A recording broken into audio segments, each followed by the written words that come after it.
If you are studying AI and machine learning and you want a laptop under 1 lakh rupees, the ASUS TUF A16 probably have crossed your mind. With an RTX 4050 inside, it looks exactly the kind of the laptop that could help you get started in machine learning without spending a lot of money. But can it actually handle AI and machine learning workloads, or do the experience starts to fall apart when you move beyond the beginner's project? Instead of relying on marketing claims, we are looking at benchmark data and real-world testing from several review channels to answer one simple question.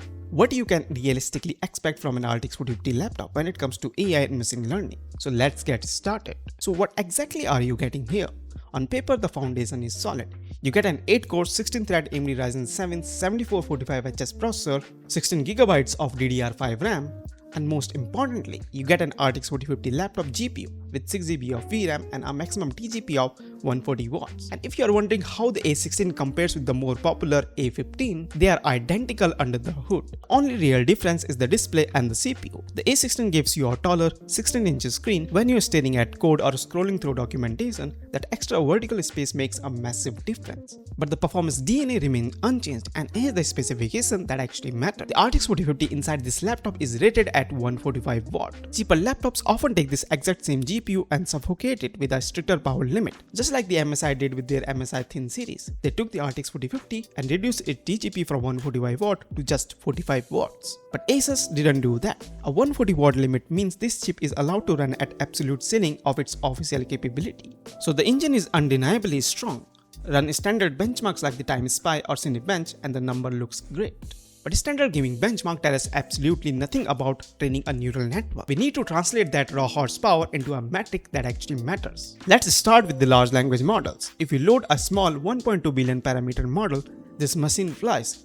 It uses barely 2GB of VRAM and spit out text at a blistering 129 tokens per second. Now stepping up to 3 billion parameter models, the actual sweet point for local AI coding, and you hit a comfortable 60 tokens per second using just 3.5GB of VRAM. But push it to an 8 billion parameter model like the Llama 3 and you are scraping the ceiling. The model demands 5.4GB that leave almost no breathing room for the background task. The speed immediately drops to 25 tokens per second. It's usable, but you are officially redlining the system. And we see the exact same story with the AI generation. And this is where the 140 watt limits kicks in, keeping the core clock high under sustained workload. But before we look at the next benchmark, I would like to point out another feature of this video, the subscribe button. Make sure you to give it a try. So for a standard 512 by 512 image using stable diffusion, the TUF handles it effortlessly at 2 seconds per image.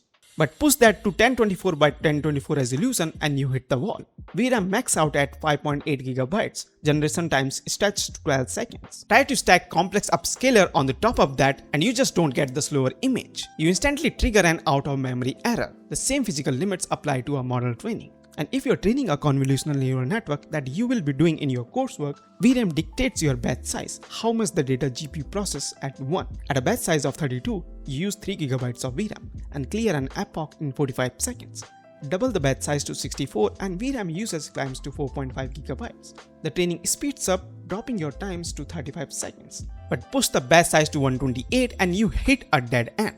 The system now demands a 7.5GB of VRAM. The training script crashes before it even started. But how does that boundary affect your degree? Depends entirely on what you are exactly doing. Let's look at data science, ML engineering and AI engineering. If you're tracking toward data science, this laptop is actually an overkill. Data science revolves around tabular data. You are crunching massive spreadsheets, building visual dashboards, and training statistic model like the XGBoost. For those tasks, the GPU VRAM is almost irrelevant. Your speed is dictated by the CPU and the system RAM. The Ryzen 7 processor easily chews through data wrangling, and because you can upgrade the system memory to 64GB, you will rarely face a bottleneck. If your focus is machine learning, your entire job shifts. It's less about training the foundational model from scratch and more about building the pipelines and managing the deployments. Here the A16 serves a fantastic local sandbox. 6GB of VRAM is plenty of space to run Docker containers, test skitlearn pipelines, and validate your logic before pushing anything to a production server. Finally, there is AI engineering, building applications around large language models and creating autonomous agents, what we call the AI agents. As an AI engineering student, you aren't running GPT-4 on your laptop.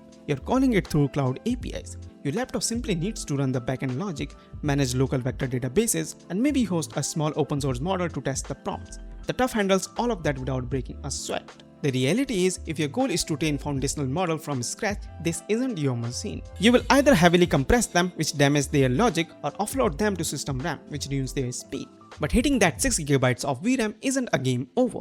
In fact, it forces you to learn one of the most vital skills in engineering field, the hybrid workflow. In professional world, nobody trains massive models entirely on a laptop. TUF A16 becomes your command center. You write your code, test your logic, and run small experiments locally. When you face a task that requires massive VRAM, you send the job to the cloud. You spin up a Google Colab, AWS or Kaggle instance for the heavy lifting. Moving seamlessly between local and cloud compute is a critical skill. A budget laptop simply forces you to learn it from the day one. And that brings up the harsh reality of the TUF chassis. It runs warm. If you run a training job overnight in a hostel room, you will hear the fan spinning up. But because the cooling system was built to handle the 140 watt of massive TGP, it sustains the performance without any thermal throttling. That durability paired with the fact that you can easily upgrade the internals means this laptop won't be outdated in the next semester or even for 5 to 7 years. It will grow with you. The best laptop isn't the most powerful on the shelf, it's the one that lets you start building today. But before you head out to check out, there's one critical warning. Manufacturers love selling completely different configuration under the same laptop name. And to make things effortless, I've verified the exact configuration I talked about in this video and linked them in the description box down below. You can check them out. And if ASUS TUF A16 is beyond your budget, I've already made a video on the best laptop for machine learning. You can watch that video by clicking over here, or you can find the link down below in the description box. I would love to hear from you. Drop a comment down below and let me know what laptop should I analyze next. If you're interested in AI and machine learning and you want me to make more videos like this, then make sure to subscribe.